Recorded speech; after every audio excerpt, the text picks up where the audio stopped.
नमस्कार दर्शकों, स्वागत है आप सभी का एक बार फिर से DHP न्यूज चैनल पर। तो आज है तारीख 19 मार्च 2021, दिन शुक्रवार। जानेंगे हिमाचल प्रदेश की महत्वपूर्ण खबरें। तो बिना किसी देर की वीडियो की शुरुआत करते हैं। हिमाचल में 3 कोरोना संक्रमितों की मौत, विद्यार्थियों और सेना भर्ती में शामिल युवाओं समेत 184 पॉजिटिव। हिमाचल प्रदेश में कोरोना वायरस एक बार फिर रफ्तार पकड़ने लगा है। गुरुवार को प्रदेश में 3 और कोरोना पॉजिटिव मरीजों की मौत हो गई। कांगड़ा जिला में धीरा के 66 वर्षीय बुजुर्ग व देहरा की 67 वर्षीय संक्रमित बुजुर्ग महिला ने टांडा में दम तोड़ दिया। पांवटा साहिब की पुरुवाला तिब्बती कॉलोनी में संक्रमण की चपेट में आए 80 वर्षीय एक बुजुर्ग की मृत्यु हो गई है। उधर प्रदेश में कोरोना वायरस के 184 नए मामले आए हैं। ऊना जिला में 75, कांगड़ा में 35, शिमला में 19, बिलासपुर में 10, हमीरपुर में 13, मंडी में 10, सोलन में 15, सिरमौर में 5, चंबा और कुल्लू में एक नया मामला आया है। ऊना जिला में 41 कोरोना पॉजिटिव मामले दर्ज किए गए हैं। इनमें से अधिकतर सेना की भर्ती में शामिल हुए युवा शामिल हैं।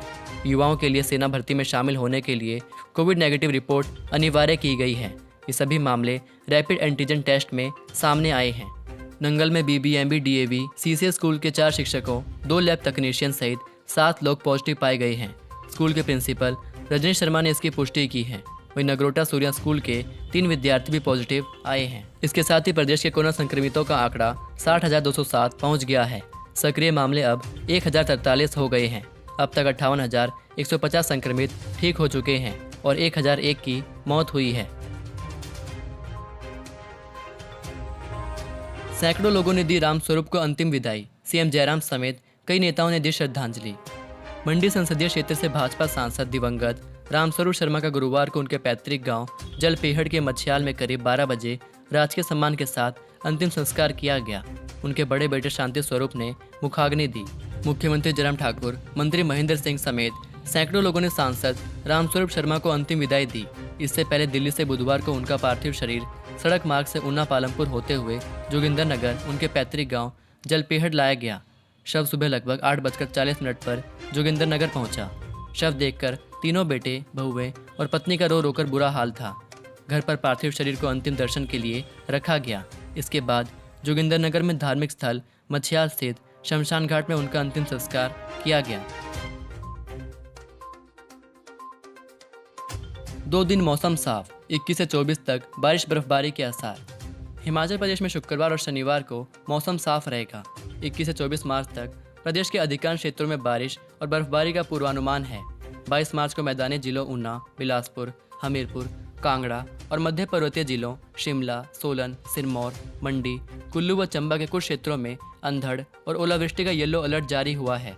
गुरुवार को राजधानी शिमला सहित प्रदेश के अधिकांश क्षेत्रों में मौसम साफ रहा। धूप खिलने से अधिकतम तापमान में सामान्य से 3 से 4 डिग्री की बढ़ोतरी दर्ज हुई। बीजेपी सांसद रामस्वरूप की मौत पर कांग्रेस ने की CBI जांच की मांग। बीजेपी सांसद रामस्वरूप आत्महत्या मामले में कांग्रेस ने सवाल खड़े किए हैं और इस मामले की CBI से जांच की मांग की है। कांग्रेस अध्यक्ष कुलदीप राठौर ने रामस्वरूप के निधन पर दुख जताते हुए हिमाचल के लिए बड़ी क्षति बताया और कहा कि जिन परिस्थितियों में उनकी मौत हुई है उसकी जाँच होनी चाहिए ताकि प्रदेश की जनता को हकीकत का पता चल सके।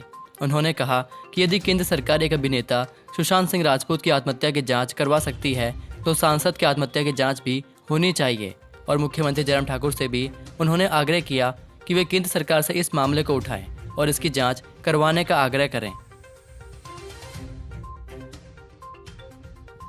अब 3 के बजाय 4 घंटे में परीक्षा दे सकेंगे विशेष विद्यार्थी, डेटशीट जारी।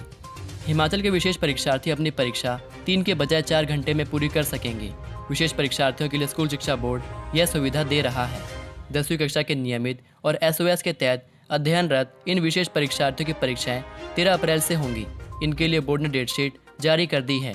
विशेष परीक्षार्थियों की परीक्षाएं 13 अप्रैल से सुबह के सत्र में होगी, 1 मई को समाप्त होगी। स्कूल शिक्षा बोर्ड के अध्यक्ष डॉक्टर सुरेश कुमार सोनी ने बताया कि शिक्षा बोर्ड के 10वीं के नियमित व राज्य मुक्त विद्यालय के तहत सेकेंडरी कोर्स की विशेष आवश्यकताओं वाले परीक्षार्थियों की वार्षिक परीक्षाएं 13 अप्रैल से सुबह 8:45 से दोपहर 12 बजे तक लेगा। हेरिटेज ट्रैक पर फिर से दौड़ेगी रेलकार, 4 घंटे में कालका से शिमला का सफर होगा तय। हिमाचल के दिलकश वादियों के बीच कालका शिमला हेरिटेज ट्रैक पर 2 वर्षों के लंबे अंतराल के बाद रेल कार फिर से दौड़ती नजर आई। रेलवे ने वीरवार को इस रेलकार को कालका शिमला ट्रैक पर चलाया।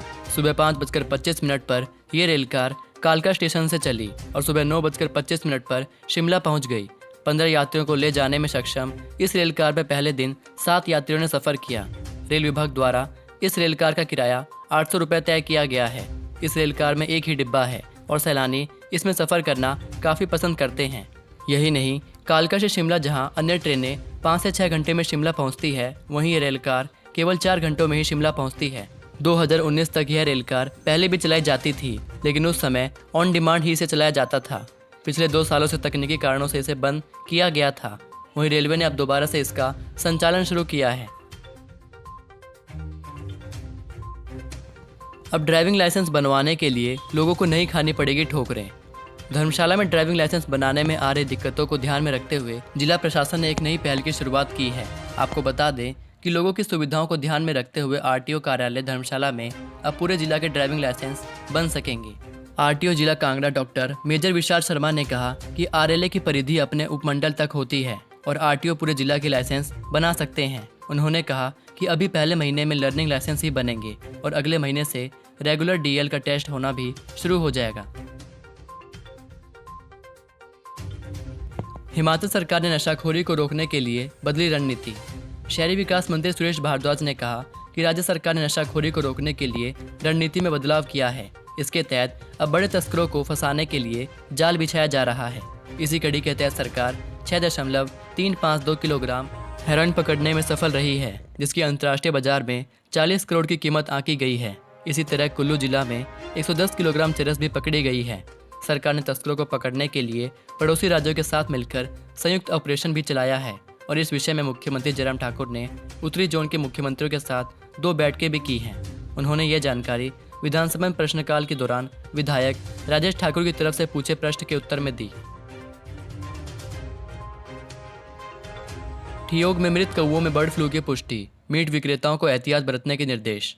हिमाचल प्रदेश के शिमला जिले के उपमंडल ठियोग में मृत मिले कौवों में बर्ड फ्लू की पुष्टि हुई है। जालंधर से आई रिपोर्ट के बाद ठियोग प्रशासन ने क्षेत्र के मीट विक्रेताओं को सावधानी बरतने के निर्देश जारी किए हैं।